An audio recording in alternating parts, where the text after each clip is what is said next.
The director of Marvel Studios' Hawkeye reveals that the series takes place 2 years after Avengers Endgame. So, wow, I guess we're doing a year-and-a-half time jump from the ending of Spider-Man and WandaVision? Okay, that's a bold choice. So this piece of news comes at us directly from the director of the series, who got to sit down and talk to Games Radar. And they specifically talk about why it's finally a good time to do a Clint Barton Hawkeye story, specifically where his character is since Avengers Endgame. And then the whole idea of the timeline and the discussion was brought up. And the director said, and I quote, "Clint's someone that we haven't gotten to spend a lot of time with, obviously, over the course of the films. We get to see where he's at. We're 2 years after the events of Endgame. And so, we get to see what he's been doing and how he's dealing with his past." End quote.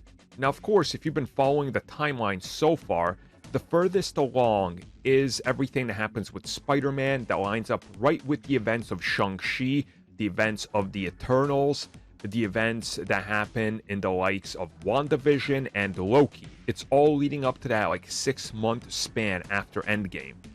Jumping 2 years into the future now gets us to 2025, considering Avengers Endgame took place in 2023.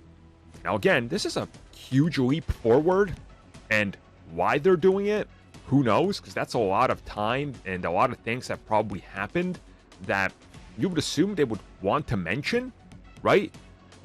Has a new Avengers formed since Sam Wilson became Cap 2 years before this? Do they not even contact Clint anymore?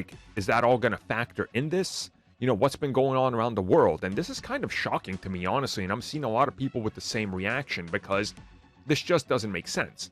We figured this story would be set right there, within those 6 months, so they don't have to worry too much about what's going on in the bigger Marvel world and all that.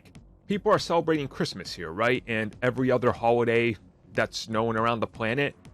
Is there going to be suddenly a cult of Ereshkigal that are you don't think that was God that showed up with all those eyeballs staring down at us? See what I mean? It's going to feel a little weird unless they address all of this. And if they don't, it's going to feel like they're just outright trying to ignore the bigger picture, which Marvel Studios seem to be actively trying to do now, which is pissing off fans. How much more time can we spend not revealing who bought Avengers Tower? They're actively, literally trying to avoid it. At this point, another time jump, it's now going to be what? A decade between that tower being sold and we've got nothing? Come on.